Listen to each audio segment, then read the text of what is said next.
성령이 아시아에서 말씀을 전하지 못하게 하시거늘 그들이 부르기아와 갈라디아 땅으로 다녀가 무시아 앞에 이르러 비두니아로 가고자 애쓰되 예수의 영이 허락하지 아니하시는지라 무시아를 지나 드로아로 내려갔는데 밤에 환상이 바울에게 보이니 마게도냐 사람 하나가 서서 그에게 청하여 이르되 마게도냐로 건너와서 우리를 도우라 하거늘 바울이 그 환상을 보았을 때 우리가 곧 마게도냐로 떠나기를 힘쓰니 이는 하나님이 저 사람들에게 복음을 전하라고 우리를 부르신 줄로 인정함이로라. 아멘. 오늘 말씀은 드로아에서 본 마게도냐 환상, 굉장히 유명한 내용이죠. 오늘 이 말씀을 통해서 하나님이 어떻게 선교를 주장하고 계시고 하나님의 주권이 어떻게 복음과 하나님의 나라를 확장하시는지, 또 그런 하나님의 주권과 성령님의 함께 하심이 저와 여러분들에게 어떻게 오늘도 역사하시며 왜 우리가 소망이 있을 수밖에 없는지를 상고하고자 합니다. 오늘 말씀을 보면 재미있는 내용이 나옵니다. 또 충격적인 이야기인 거예요. 주님께서는 사도 바울의 마음에 감동을 주셔서 우리에게 뭐라고 말했냐면 너희는 때를 얻든지 못 얻든지 주의 말씀을 전하라고 했어요. 하나님의 말씀이 전파되고 하나님의 복음이 힘있고 왕성하게 전파되는 것은 하나님의 뜻이고 하나님의 당연히 기뻐하시는 일입니다. 그래서 오늘 말씀은 성령님께서 아시아에서 사도 바울이 말씀을 전하지 못하게 했다는 거예요. 이걸 직역하면 더 재밌는데요. 직역을 해버리면 성령님이 아시아에서 사도 바울이 말씀을 전할 때 그걸 방해했다라는 단어를 써요. 방해했다. 금지하게 했다라고 하는 거예요. 하나님이 말씀을 전하는데 그걸 방해하셨대요. 하나님의 복음이 전파되는데 그것을 성령님이 방해하셨다는 거예요. 금지시켰다는 겁니다. 그럼 어떤 방법으로 금지시켰는지는 정확하게 우리가 알 수 없습니다. 환상을 보여줬는지, 또 음성을 주셨는지, 아니면 꿈을 꾸게 했는지, 아니면 여러 가지 상황과 환경을 통해서 방해를 하셨는지는 모르겠으나 적어도 이 사도 바울이 더 이상은 이곳에서 복음을 전할 수 없게끔 만들어 버리신 겁니다. 우리가 잘 아는 대로, 그런데 이 사도 바울은 어떻게 합니까? 우리 16장, 우리 7절을 보시면 무시아 앞에 이르러 비두니아로 가고자 애쓰되 예수의 영이 허락하지 아니하시더라는 거예요. 근데 사도 바울은 하나님 아버지의 말씀을 전해야 된다는 것이 사명이기 때문에 상황이 어떻든 환경이 어떻든 애썼던 겁니다. 어떻게 하려고? 비두니아에 가서 복음을 전하려고. 어쨌든 복음을 전하려고 그 모든 자기를 제약하고 있는 모든 환경들을 뚫고 지나가려고 애를 썼다라고 써 있어요. 그런데 하나님의 영, 즉 그리스도의 영, 성령님은 그것을 허락하지 않고 방해했다는 거예요. 못 가도록.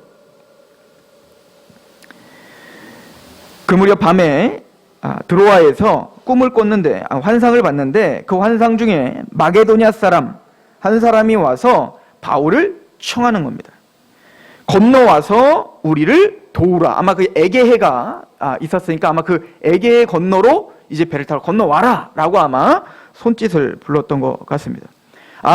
이것이 하나님이 우리가 이곳에서 말씀을 전하려고 했지만 그 말씀이 막히고 전할 수 없을 때 하나님은 하나님의 뜻이 있나 보다. 우리가 이 아시아와 비두니아에서 전하는 것이 하나님의 뜻이 아닌가 보다. 하나님은 우리를 마게도니아로 보내서 그 당시엔 유럽이라고 하는 대륙 이런 개념이 없었지만 우리가 보기엔 그 유럽 대륙으로 가서 하나님의 복음을 전파하는 것이 우리에 대한 하나님의 뜻이었나 보다 라고 확증을 받습니다. 그리고 다시 힘써 이제는 마게도니아로 가기로 이제 결정을 하고 가는 장면입니다. 왜 하나님은 아시아와 비두니아로 가려고 하는 그 바울을 막아섰을까요? 몰라요. 그에 대한 이유가 성경에 나와 있지 않습니다. 물론 우리는 그래서 복음의 서진운동, 그래서 복음이 아시아 쪽으로 가는 게 아니라 유럽 쪽으로 먼저 가서 유럽이 변화가 되고 그 유럽이 변화된 자들이 이제는 아메리카 대륙을 발견해서 아메리카로 가서 아메리카를 복음화시킨 다음에 그 아메리카에서 이제 아시아, 특별히 한국으로 와서 한국이 복음화되어서 이제는 그 한국이 또 이제 뭐 계속 서진으로 가서 이제는 중국이 변화되고 이제는 그 14시창이라고 하는 이제는 그 이슬람 국가들이 변화되어 마침내 땅끝, 처음 시작했던 예루살렘이 처음 시작이니까 지구는 동구니까 땅끝은 예루살렘. 그래서 바로 그 복음의 서진 운동으로 인해 이제는 그 예루살렘이 복음으로 함락되는 그때 예수님이 오시리라라고 하는 개념들을 세웁니다. 그러나 그것은 우리가 만든 거예요. 왜 그렇게 생각하시면 안 되냐면 이 원리는 단순히 복음의 서진운동을 사도 바울을 중심으로 해서 사도 바울이 가는 곳에 복음이 전파됐다, 사도 바울이 가는 곳에 영향력이 끼쳐졌다를 설명하고자 하는 게 아니에요. 누가가 사도 바울을 적었던 이유는 여기 보면 이제부터는 누가라고 하는 의사가 사도 바울과 동행하기 시작한 것을 이제 힌트가 나옵니다. 그래서 10절을 보시면 바울이 그 환상을 보았을 때 우리가 곧 마게도냐를 떠나기를 힘쓰니라. 이때 이제는 바울과 실라가 있었지만 거기에 누구도 함께 있었다는 힌트가 있는 거예요. 우리라고 할 때 이제 누가가 이제 드디어 바울과 동행하기 시작한 거예요. 그래서 사실은 이제부터는 바울 이야기만 나요. 왜죠? 베드로 이야기는 별로 중요하지 않으니까요. 세계의 선교 역사에 별로 중요하지 않은 겁니까? 도마나 바돌로메나 그런 12제자들, 그 다른 제자들의 이야기는 세계 역사에 별로 중요하지 않고 이 바울이 유럽을 변화시킨 것만이 중요하기 때문에 그 운동만이 중요한 거기 때문에 지금 바울에게 집중한 걸까요? 아니에요. 누가가 바울을 따라다녔으니까 바울만 기록한 거예요. 우리는 이 바울을 지금 바울을 틀어서 지금 선교지를 아시아와 비두니아로 가려고 했던 바울을 바꾸어 유럽 쪽으로 향하게 했던 그 하나님의 원리가 바울에게 뿐만 아니라 모든 제자들과 모든 하나님의 백성들, 복음을 전파하는 모든 백성들에게 동일하게 적용된다라고 하는 시각으로 봐야 되는 거예요. 사도 바울은 유럽으로 가서 복음을 전할 때 그럼 아시아로는 복음이 하나도 안 들어갔나요? 아니에요. 도마라고 하는 제자는 아시아, 인도, 중국까지 왔습니다. 그리고 어떤 학자들은 뭐 조선 이 나라까지 왔었다 뭐 이런 비석이 발견됐다라고 할 정도로 그건 사실인지 아닌지는 우리가 확인할 수는 없지만 적어도 예수 그리스도의 복음을 들고 동쪽으로도 뭡니까? 목숨을 걸고 사도 바울처럼 그렇게 달려왔던 사도들이 있었다는 걸 우린 기억해야 돼요. 성경엔 기록이 안 돼 있지만 우린 바울을 인도하시는 그 하나님이 그 제자들도 동일하게 동쪽으로 복음이 전파될 수 있도록 땅끝까지 이르러 모든 사도들이 모든 각 지방으로 흩어졌다라고 하는 걸 인정하며 봐야 된다는 거예요. 안드레라고 하는 제자가 있습니다. 그 안드레는 수구디아와 아가야로 가서 X자 십자가에서 순교를 당하는 제자가 되죠. 야고보라고 하는 예수님 동생이죠. 그 야고보는 다른 곳으로 가지 않고 예루살렘을 지키다가 바리새인과 서기관들이 그를 성전에서 밀어서 떨어뜨려 순교를 하게 합니다. 빌립이라고 하는 제자는 소아시아, 즉 헬라인들, 소아시아에 살고 있는 헬라인들을 복음을 전하고 히에라볼리에서 묻히게 됩니다. 순교하죠. 바돌로메도 인도까지 와서 하나님의 복음을 전파했어요. 성경엔 기록되어 있지 않지만 바울과 동일한 복음 가운데 감격한 성령님의 인도하심에 감격한 하나님의 백성들이 유럽뿐만 아니라 저 사방으로 뭡니까? 땅끝을 향하여 퍼져나갔다라고 하는 것을 기억하며 이걸 봐야 되는 거예요. 오늘날 우리가 편한 대로 그렇게 아무렇게 해석하면 안 된다라고 하는 것입니다. 그렇다면 오늘 이 말씀을 통해서 하나님의 백성들에게 하시고 싶은 이야기가 뭘까요? 사도 바울이 아시아와 비두니아로 가려고 할 때 하나님이 그것에서 방해를 하고 못하게 했다라고 하는데 그래서 어떻게 보면 선교의 방향이 틀어졌죠. 원래는 사실은 사도 바울도 그 바나바와 마가처럼 그냥 목회적인 차원으로 원래는 1차 전도 여행을 했었던 그 교회들을 찾아가 신방을 하려고 했었던 거예요. 왜냐하면 사도 바울은 선교자이기 이전에 먼저 목회자였기 때문에 그렇습니다. 내가 복음을 전했던 그곳에 그 사람들이 잘 성장하고 세워지길 바라서 이 신라를 데리고 사실은 그 바나바와 싸웠기 때문에 바나바와 같이 갈 수는 없었지만 바나바는 그 구브로라고 하는 섬으로 배를 타고 갔지만 다른 길로 해서 1차 전도여행지에 그 교회를 방문하려고 했던 거예요. 그런데 하나님은 그것은 바나바에게 맡기고 사도 바울에게는 다른 사역을, 다른 사명을 하나님이 계획하신 계획을 보여주고 가게 하려고 했던 겁니다. 이런 일들은 너무나 많습니다. 예를 들어서 조지 필드나 요한 웨슬리라고 하는 중요한 분들이 있죠. 요한 웨슬리는 우리가 잘 아는 것처럼 감리교를 창시했다라고 하는 사람이고, 감리교는 사실은 두 가지 감리교가 있어요. 칼비니즘 감리교와, 즉 칼빈주의, 장로교의 교리를 믿고 있는 감리교와 알미니안 감리교가 있어요. 그래서 알미니안 감리교의 수장은 요한 웨슬리고, 칼빈주의, 우리처럼 예정과 하나님의 전적인 주권을 믿고 있는 감리교를 칼비니스트 메소디스트라고 하는 거예요. 그 수장이 조지 휘필드예요. 근데 조지 휘필드와 요한 웨슬리는 먼저 조지 휘필드가 복음을 듣고 회심을 경험하게 됩니다. 그런데 성공회에서 복음을 전할 때 이 성공회에서는 이 메소디스트들, 즉 조지 휘필드와 요한 웨슬레이의 복음을 받아들일 수가 없었던 거예요. 율법주의적인 그 복음을 잘못된 복음을 전파하고 있었던 성공회에서는 그들을 이단자라고 칭했던 겁니다. 그래서 그들에게 뭐냐면 성전에서, 하나님의 교회에서 설교하는 권위를 박탈해버린 거예요. 즉 뭐죠? 하나님의 말씀을 신밌게 전파할 수 있는 것이 금지된 겁니다. 지금 바울처럼 하나님의 말씀을 전해야 되는데 전하지 못하도록 뭔가 방해 세력들이 생긴 거예요. 근데 조지 휘필드와 웨슬리가 어떻게 했죠? 옥외 전도를 하기 시작했습니다. 그곳에 매이지 않고 밖에 나가 자기가 믿고 있는 이 복음을 옥외에 가서, 밖에 나가서 사람들이 있는 곳이면 어디선지 가서 복음을 전파하기 시작했고, 몇만 명이 회심하고 하나님께 돌아오는 역사들로 부흥의 역사가 일어나기 시작했어요.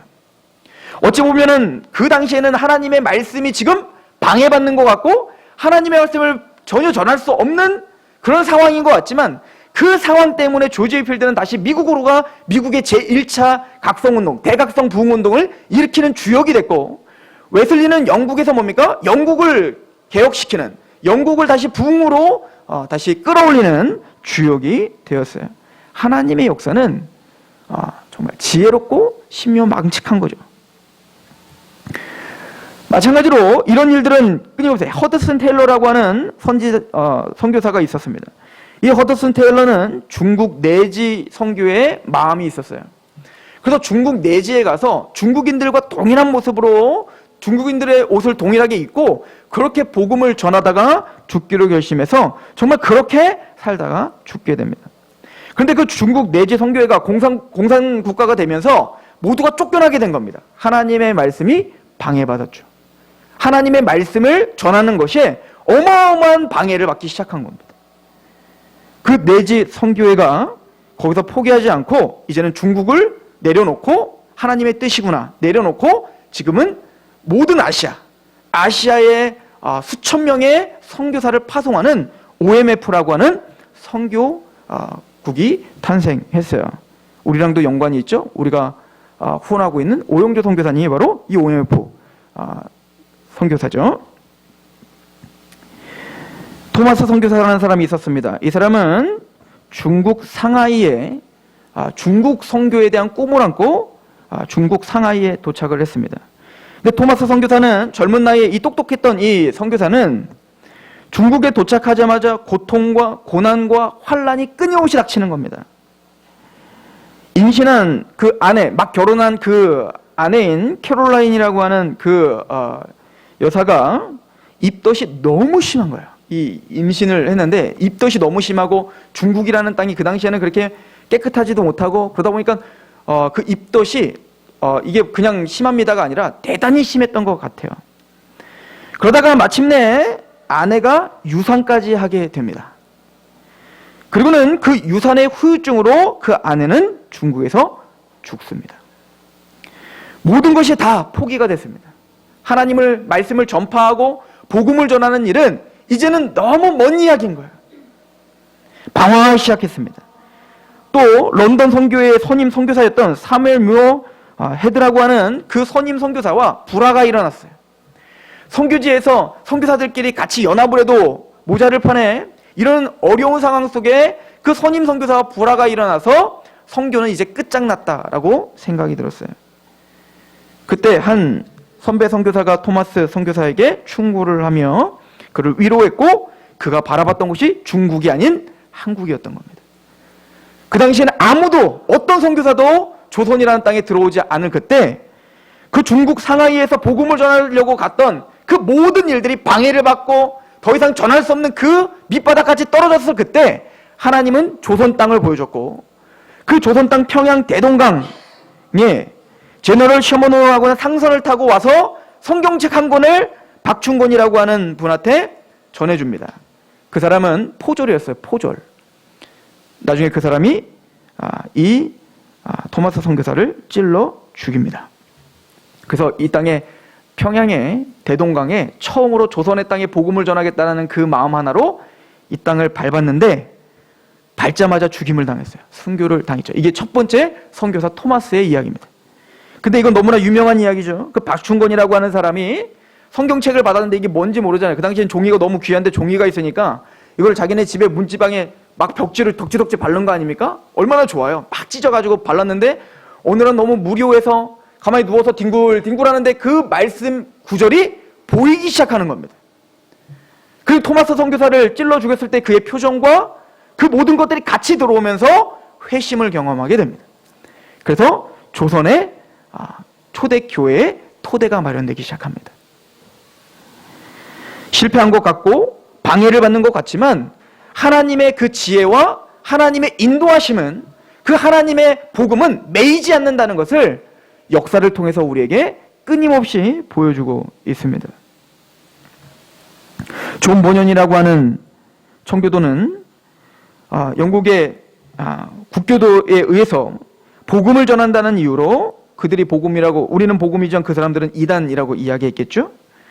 투옥을 당했고, 그래서 하나님의 말씀을 전파하는 것이 방해를 받게 됐습니다. 그때 존 버년은 말씀에 의거한 귀한 책을 쓰고, 그게 바로 철로역정입니다. 하나님은 사도 바울이 비두니아와 아시아에서 복음을 전파하는 일을 방해하셨다고 했습니다. 못하게 했다는 거예요. 그 이유는 비두니아와 아시아를 버린 게 아니에요. 하나님은 비두니아와 아시아에게는 복음이 전해지는 것이 싫으니까 너는 그곳에서 전하지 말고, 난 마게도니아 사람 좋아하니까 마게도니아에 가서 복음을 전해. 그래서 유럽이 변하고 아메리카가 변하고 아시아가 이거를 원한 게 아니에요. 하나님이 진짜 원했던 이유는 바울에게 맞는 선교지로 보내기를 원한 거예요. 바울은 비두니아와 아시아로 가기를 원했어요. 왜? 그곳이 보이니까. 최선을 다해서 그곳에 가서 복음을 전하기를 원했습니다. 그러나 하나님은 바울을 너무나 잘하셨습니다. 하나님은 바울을 유럽에서 복음을 전하는 자로, 하나님은 바울이 알지 못하는 사이에 그를 준비시켜 놨던 거예요. 바울은 로마 시민권자였습니다. 바울은 그 당시 헬라 철학을 그대로 다 능통하게 알고 있었던 철학자였습니다. 바울은 어떤 율법학자가 만나도 그 율법을 힘있게 부셔버릴 수 있는 율법학자 바리새인 중에 바리새인이었습니다. 그러기에 유럽으로 가는 선교자로서는 가장 합당한 자였던 거예요.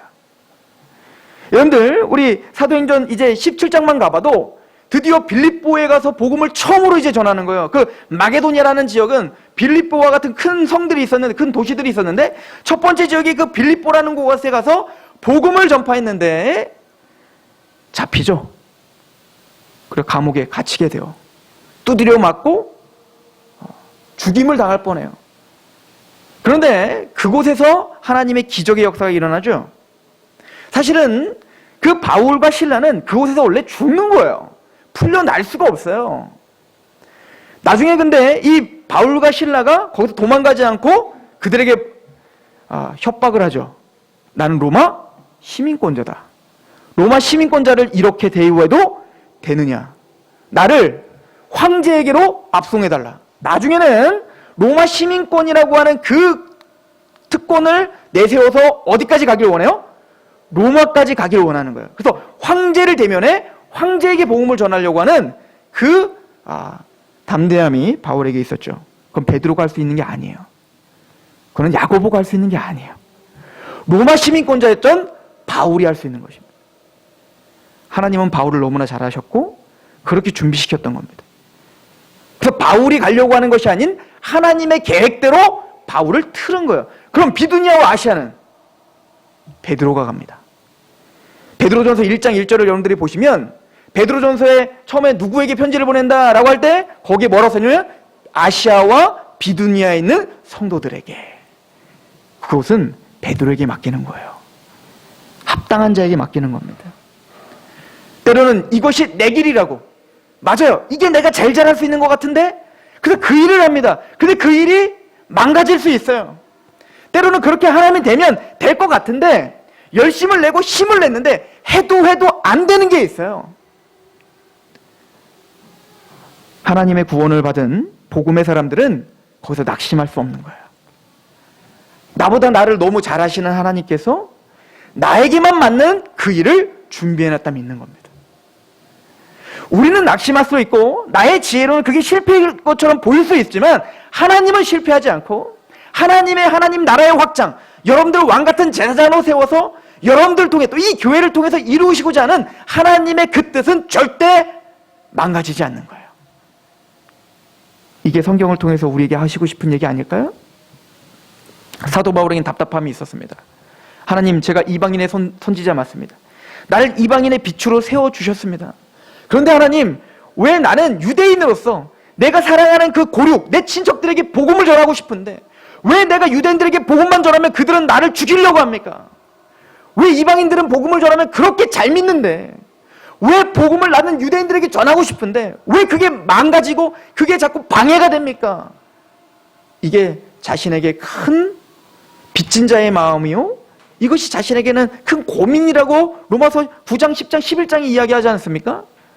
근데 사도 바울이 그렇게 내가 복음을 전하고 유대인들에게 복음을 전하는데도 이게 믿어지지 않는 그 암담한 현실, 나의 고륙과 친천이 지금 지옥으로 떨어져 가고 있는 그 모습을 바라보며 암담한 그 현실 속에 사도 바울은 하나님의 지혜를 깨닫죠. 그렇다면 하나님이 유대인을 버리셨느냐? 그렇지 않다. 그들의 넘어짐으로, 그들이 시기함으로 이방인들이 충만한 수가 구원받기까지 하나님은 어느 시기까지 그들을 강팍하게 하신 것뿐이다. 그리고는 사도 바울은 그 말을 끝내고 하나님을 막 찬양합니다. 깊도다 하나님의 지혜요. 사도 바울은 그의 인생을 통해 또 성경을 통해 그 하나님을 배우고 있었던 겁니다. 여러분들, 오늘 말씀을 통해 여러분들에게 어떻게 말씀하고 계신가요? 우리도 또한 사도 바울처럼 하나님의 일을 하며 하나님의 나라를 선포하며 그렇게 묵묵히 나아가야 됩니다. 그러나 우리가 힘을 쓰고 애를 쓰지만 안 되는 것이 있을 수 있어요. 우리가 여기서 착각하면 안 돼요. 자기 합리화라는 얘기가 아닌 거예요. 그냥 놀고 게으르고 그냥 좋은 게 좋은 거지 하고 있었는데 안 돼. 내가 어느 교회를 개척했더니 안 돼. 복음도 안 전하고 그냥 교회에서 오기만을 기다렸는데 교회가 안 돼. 아, 여기 하나님 뜻이 아닌가 보다가 아니에요. 내가 있는 그곳에서 내가 할 수 있는 최선을 다해봐야 돼요. 사도 바울 보세요. 지금 하나님이 말씀을 방해했다고 하잖아요. 그런데 사도 바울은 어떻게 하죠? 애를 썼다는 거예요. 어쨌든 비두니아로 가려고. 하나님이 막는 거, 이게 지금 아직 확신이 안 섰기 때문에 그래요. 사도 바울이 아직 확신이 서지 않는다면 내가 있는 그곳이 하나님의 뜻이라고 믿어야 되는 거예요. 그래서 내가 있는 그곳에서 최선을 다해야 돼요. 그런데 최선을 다하고 진을 다하고 하나님 앞에 충성을 다했는데도 안 될 수 있어요. 그럴 수 있죠. 어제는 김영익 목사님이라는 분을 만나고 왔어요. 미국에서 이제 광주 쪽으로 오셨다고 하셔서 너무 반가워서 만나고 왔습니다. 저는 그냥 그분은 원래 유명하시고 또 많은 사람이 따르시니까 그냥 평탄하게 목회를 잘 했겠거니, 미국의 워싱턴에 있을 때 교회가 작았대요. 작아도 잘 했겠거니. 왜? 유명하시니까. 책도 내시고 오프라인으로 다 많은 성도들이 말씀을 듣고 이야기하는 동안 9년 동안 얼마나 힘드셨는지, 얼마나 고통 가운데 고난 가운데 그런데도 믿음으로 그것을 버텨내셨는지를 들으며 깜짝 놀랐어요.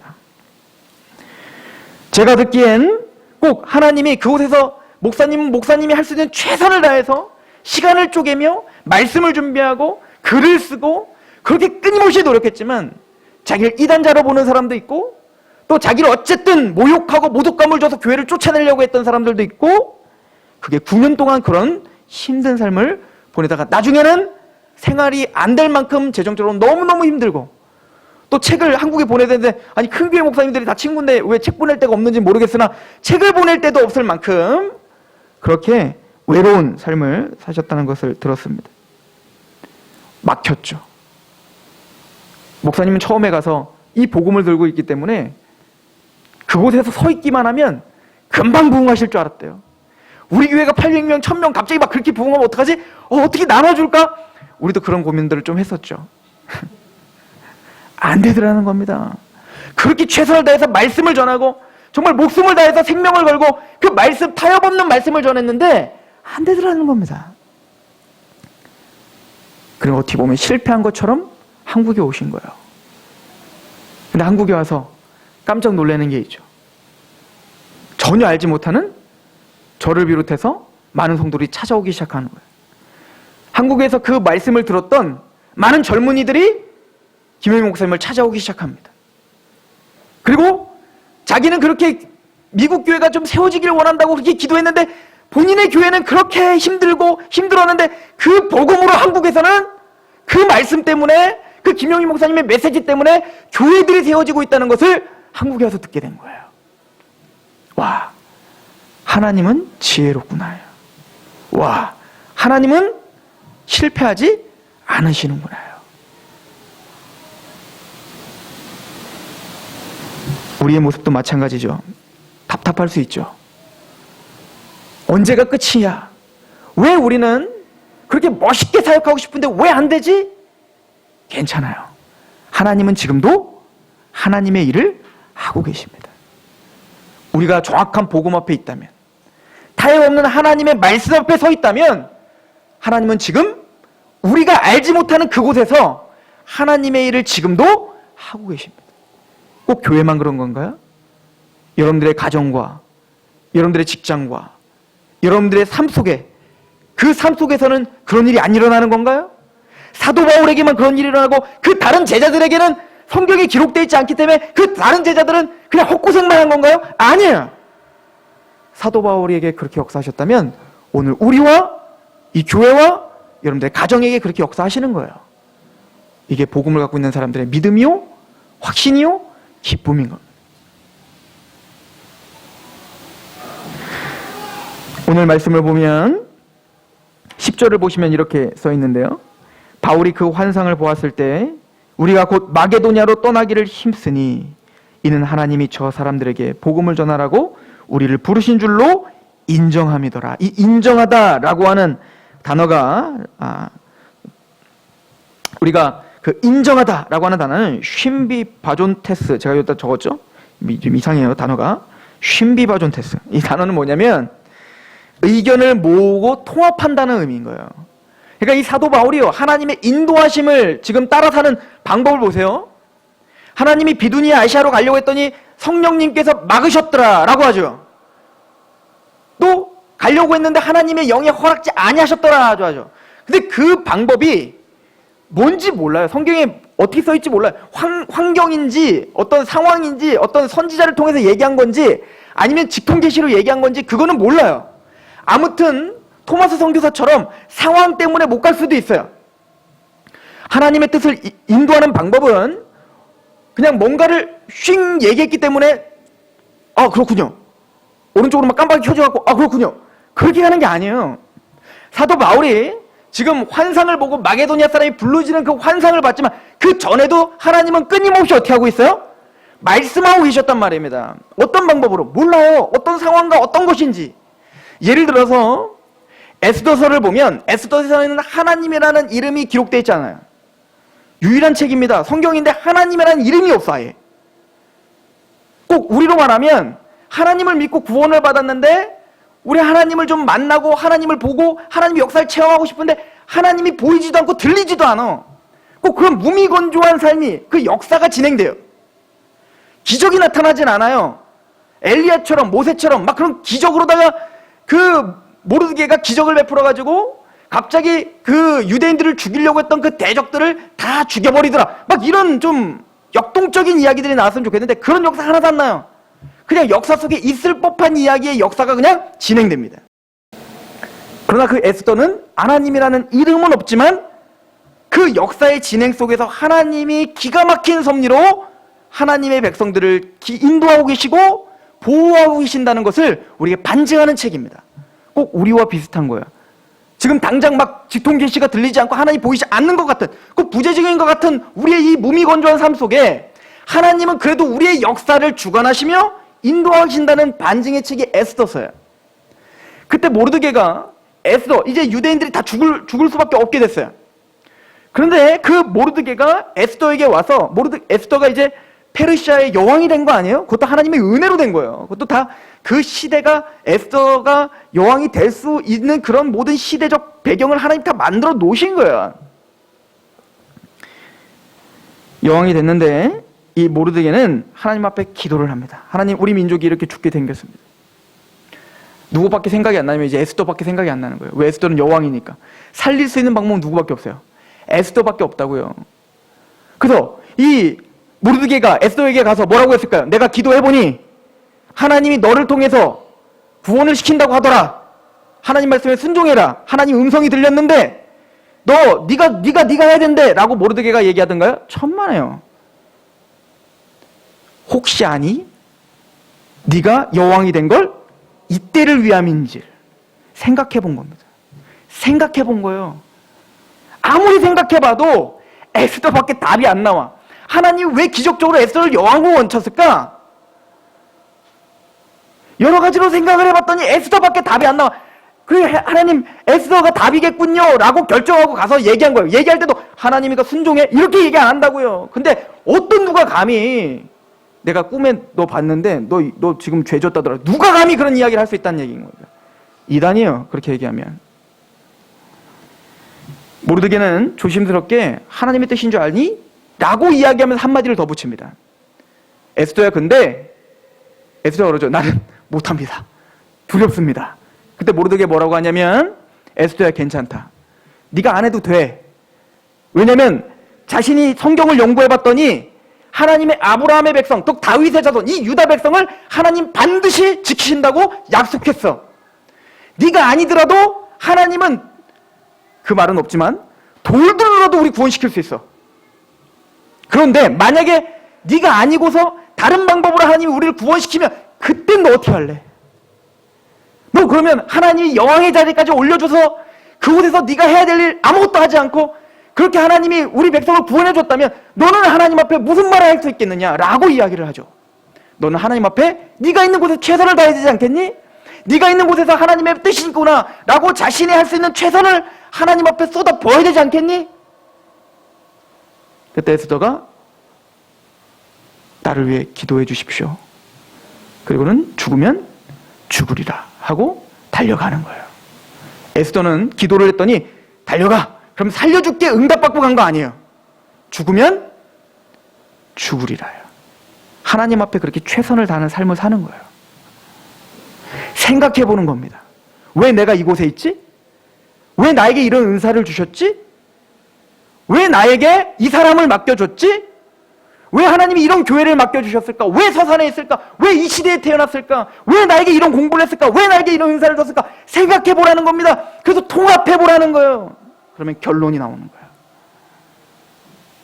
이게 분별입니다. 히브리서도 말하죠. 장성한 자는 선악을 분별하나니 지각을 사용하여 연단을 받아 선악을 분별하느니라. 생각하라는 겁니다. 자꾸 기도하고 뭔가 떨어지길 바라지 말고 생각하는 거예요. 말씀을 읽고 하나님의 원리대로 나의 상황을 비추어 생각하라는 겁니다. 바울과 실라와 누가는 그렇게 이 모든 상황들과 하나님이 주신 환상을 통합적으로 생각하여 결론을 내린 거예요. 그 단어가 인정함이더라예요. 그리고는 감사한 것은 바울과 누가와 실라가 하나가 되더라. 그 하나는 또 아닌 것 같은데 어느 누구도 그렇게 말하지 않고 그 말씀 앞에 하나가 되어 함께 가기로 결정하더라는 거예요. 그게 공동체고 그게 교회죠. 저는 이 상록교회가 개개인적으로 하나님의 그 인도함을 받으며 그 인도함의 그 결론에 서로의 비전이 맞고 서로의 감격과 한복음 때문에 이 교회가 그렇게 힘있게 함께 달려가는 공동체이길 축원합니다. 하나님이 여러분들에게 맡겨주신 그것이 무엇입니까? 최선을 다하십시오. 최선을 다했지만 여러분들이 생각하는 열매가 나타나지 않습니까? 걱정하지 마세요. 하나님 여러분들에게 가장 잘 맞는 그것을, 더 좋은 것, 가장 여러분들에게 합당하고 하나님의 나라가 확장되며 여러분들을 통해서 이루시는 그 뜻을 이루실 그곳으로, 그 일로, 그 사람으로 반드시 바꾸게 하실 것입니다. 그게 하나님의 지혜인 거예요. 기도하겠습니다. 하나님, 바울이 어디 있든 하나님의 복음 앞에 힘써 그렇게 달려나갔던 것처럼 우리 귀한 상록교회와 속해 있는 모든 가정과 모든 권속들이 그렇게 하나가 되어 하나님의 말씀으로 달려나갈 수 있게 하시옵소서. 때로는 실패할 수 있고 때로는 막막하게 나의 일이 막히는 것 같은 답답함이 있을 수 있지만 하나님의 지혜와 하나님의 섭리와 하나님의 능력과 하나님의 선하심과 하나님의 신실하심을 믿고 그렇게 소망을 잃지 않고 힘있게 하나님의 나라를 꿈꾸는 그런 연합된 교회요, 가정이요, 그런 하나님의 백성들, 권속들 되게 하여 주옵소서. 그렇게 함께 하실 하나님을 기대하며 예수 그리스도의 이름으로 감사하며 기도합니다. 아멘.